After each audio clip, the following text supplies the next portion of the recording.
para surgir um renascimento desse na literatura de ficção, é preciso algo mais. É preciso alguém que tenha todo esse treinamento, ou seja, que conheça, que tenha lido romances e contos de 1000 autores, sei lá, que absorva a técnica de cada um, o vocabulário de cada um, que conheça a língua portuguesa na sua funcionalidade. Quando eu conhecer a língua, significa o seguinte: um escritor, ele tem que prestar atenção em cada palavra. Prestar atenção dela no sentido semântico, no sentido psicológico e no sentido de comunicação. Ele não souber pesar cada palavra, qual é o valor semântico dela, como é que ela vai atingir o seu ouvinte, o leitor, ou seja, que impressão ela vai dar neste ambiente sociológico, no outro. Tudo isso tem que ser calculado, cada palavra. Então, para surgir um renascimento na ficção, é preciso primeiro esse domínio técnico, domínio histórico e técnico da literatura. E domínio da linguagem neste sentido. O pessoal pensa que domínio da linguagem só estudar gramática. Fala, mas estudar gramática é uma coisa que você tem que fazer aos 10 anos de idade, 10, 12 anos de idade. Quer dizer, quando chega aos 13, você tem que dominar a gramática. Ou seja, você tem que escrever sem erro. E escrever sem erro não fará de você um escritor. Fará de você um correspondente de uma empresa, vai fazer correspondência comercial, fará de você talvez até um jornalista, mas não fará de você um escritor. O escritor é o indivíduo para o qual, na linguagem, cada palavra tem uma função específica que vai para além do seu significado dicionarizado. O escritor, ele joga com nuances que não estão nem poderiam estar dicionarizadas, porque não há tempo, porque isso, vamos dizer, essas nuances variam conforme o meio, conforme a época, etc. E além dessas duas condições, ele tem que ter uma outra. Ele tem que conhecer as pessoas das quais ele vai escrever, ou seja, ele tem que conhecer a sociedade onde ele está. E conhecê-la no seu sentido mais profundo. Não digo que o indivíduo tenha que ele, pessoalmente, passar por certas experiências radicais. Né? Por exemplo, digamos, a experiência de uma depressão profunda, a experiência de ter participado de uma guerrilha, a experiência de fazer parte de uma quadrilha de ladrões, tá certo? A experiência da perdição, da anarquia sexual, das drogas, etc. Às vezes, algumas pessoas têm que mergulhar profundamente nisto e ter também a experiência oposta, quer dizer, a experiência da devoção, da ascese, da santidade, etc. Você tem que esticar desde o inferno até o céu. No fim das contas, todo escritor de verdade ele faz o trajeto inteiro da Divina Comédia. E ler a Divina Comédia é fazer exatamente isso, é você ir desde o fundo do inferno até o último céu. Então, muitos escritores, eles passam por experiências radicais no sentido degradante, destrutivo, e às vezes não conseguem sair delas, mas conseguem pelo menos expressar verbalmente o que já é uma vitória. Então, se o indivíduo conseguiu condensar a sua experiência num símbolo verbal, ele já não é escravo dela, de algum modo. Se ele viver mais um pouco, ele acaba se libertando pessoalmente. Mas se ele não conseguiu se libertar pessoalmente, pelo menos se liberta literariamente, o que já é um passo. Enfim, também tem o caso do indivíduo que, por ter uma imaginação extraordinária, ele não precisa passar pessoalmente por experiência nenhuma, como o próprio Dante. Dante, ele assinala que ele está ali no inferno como observador. Ele não está sofrendo as penas do inferno, ele é levado pelo seu mestre, Virgílio, para olhar, né? Olha o que está acontecendo lá.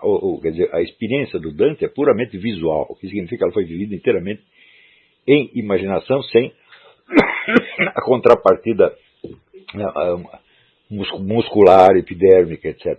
Ou seja, sem o sofrimento. É um sofrimento intelectual, um sofrimento cognitivo imenso.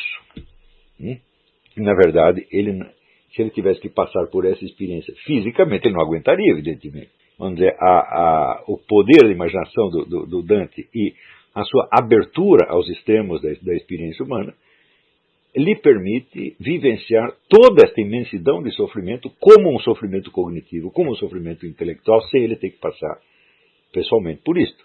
Mas nem todos somos Dante. Na maior parte dos casos, o círculo de experiência do indivíduo, quando ele ultrapassa um pouco a esfera da banalidade cotidiana, ele vai para baixo, não para cima. E isso significa que essa criação de um artista narrativo, ela tem uma estrutura semelhante às das iniciações, onde você tem uma preliminar descida aos infernos, como Dante teve, Aí depois você sobe. Então, da descida aos infernos você jamais escapa. Tá certo? Se você é um sujeito santo, então você vai vivenciar a descida aos infernos através do pecado alheio, que você vai aguentar em quantidades monstruosas. Você vê, por exemplo, o caso do meu amigo, né? Não vou dar o nome, acho que não devo dar o nome, que está envolvido há 40 anos numa luta anti-aborto. Né? O número de casos de aborto que ele já viu, o número de crianças mortas por nada que ele já viu, o número de mães desesperadas. Eu não sei como ele aguenta tudo isso aí. Então, ele não está fazendo aborto nenhum, ele não tem culpa nenhuma daquilo, mas ele carrega esse peso. E por isso ele conhece essa dimensão da existência. Você pode conhecer essa dimensão mais infernal da existência permanecendo inocente e simplesmente sofrendo o impacto dela. Você pode ser vítima, tá certo? Então você pode sofrer a perseguição, sofrer a violência, sofrer a humilhação sem ter culpa nenhuma, mas você está conhecendo o mal de perto. Agora, existem várias maneiras de você participar dessa experiência. Se você, ao se considerar uma vítima, você se isola cognitivamente daqueles que estão lhe fazendo o mal, você não vai aprender absolutamente nada. Então, aí é que a igreja recomenda que você ore por quem lhe faz o mal, e você queira bem quem lhe faz o mal, senão você não vai aprender coisíssima alguma com isso. E quando lhe fazem o mal, a primeira coisa que você tem que entender é que você poderia fazer a mesma coisa, e que é por uma sorte que você não está fazendo, que você está, em vez disso, está padecendo inocentemente. Sem essa identificação com quem lhe faz o mal, você não vai aprender coisíssima nenhuma. Quer dizer, você vai ter que carregar os seus pecados e mais os dele. Isso aí é uma forma de você se aprofundar na experiência sem você se sujar pessoalmente. Isso é muito difícil de acontecer e, em geral, o mergulho na experiência mais profunda é acompanhado de... Ele toma a forma de um mergulho no mal, no pecado, na perdição, etc, etc. Como aconteceu com inumeráveis escritores, você lê aí a vida de Baudelaire, de Rimbaud, do próprio Dostoiévski, com o seu vício do jogo, essa coisa toda. E depois o indivíduo trabalha isto imaginativamente e se consegue dar uma forma verbal, literária, ele, de certo modo, ele já está livre daquele mal. Ele se livrou, pelo menos imaginativamente, o que é uma condição para ele se livrar na esfera real. Mas, às vezes, não dá tempo. Né? Quer dizer, um indivíduo, como, por exemplo, o caso desse Hubert Selby, que é um escritor maravilhoso, que escreveu o livro The Demon, que eu já recomendei tantas vezes aqui. O Selby era um drogado, um marginal, um sujeito completamente perdido. Quando você olha a foto dele, o sujeito parece que pesa 20 quilos, ele está praticamente destruído. Né? E ele, no entanto, ele conseguiu força para sair daquilo e escrever esses romances absolutamente incríveis. Né?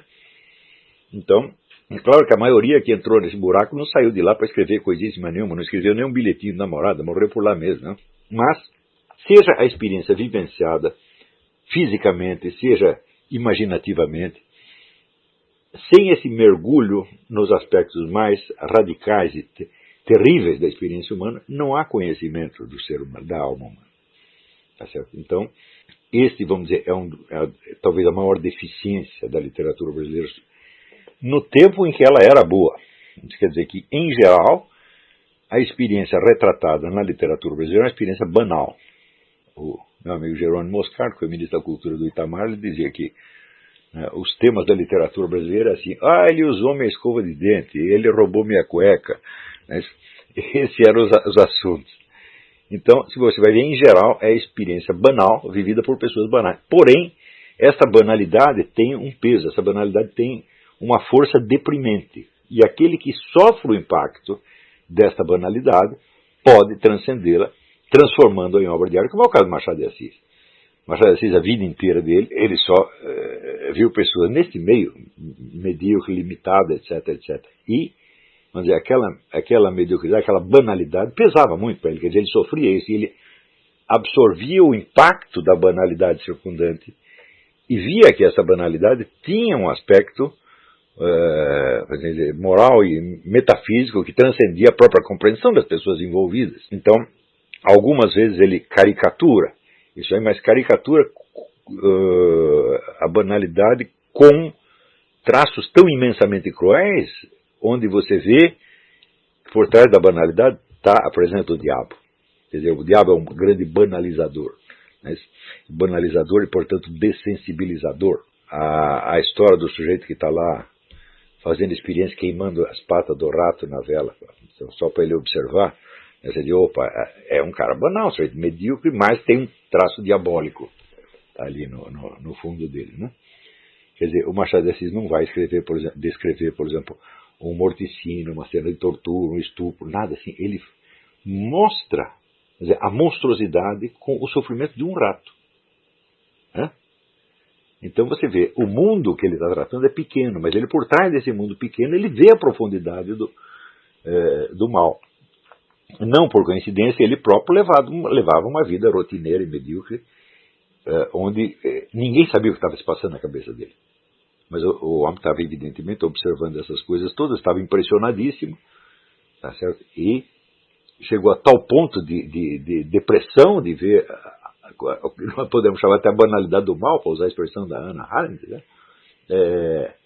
Que por volta dos 40 anos ele tem uma crise e para de escrever aquelas coisinhas cor-de-rosa que ele escreveu no começo e começa a falar deste outro mundo, que eu não digo que ele tinha descoberto naquele instante, mas que ele já vinha vendo e que aquilo vai aos poucos pesando na alma dele até chega uma hora que ele se transmuta, por assim dizer, num novo autor, e a partir das memórias póstumas de Brás Cubas, ele se destaca de tal maneira dos escritores seus contemporâneos que não tem como comparação, não tem, né? É assim, eles estão aqui, a literatura de média está aqui, o Machado está aqui, né? Ele foi, vamos dizer, o nosso primeiro escritor de envergadura e de valor universal e de interesse universal. Então, este é um caso onde a experiência é vivida de maneira puramente interior e até de maneira secreta ou discreta. E tudo isso pode acontecer. Quer dizer, você tem a experiência imaginativa, você tem a experiência física, você tem a experiência corporal, até a experiência do sofrimento corporal, que foi tão importante ao longo da história da literatura. O que não pode é você fechar a sua imaginação no círculo da banalidade. Quer dizer, se o seu meio social é banal, tá certo? Você não pode, ou não deve, fugir de perceber o aspecto demoníaco por trás da banalidade, como fez o Machado de Assis. Para isso significa que, em vez de fugir dessa banalidade, você vai ter que contemplá-la e sofrer por ela. Então, as pessoas que se queixam de viver eu vivo num ambiente medíocre, opressivo, etc, etc, eu digo, olha, aí está a sua fortuna, aí está o seu material, meu filho, né? E você tem que pegar isso na mão, né? Aceitar que isso existe, aceitar que isso é a sua condição e explorar isso até as suas últimas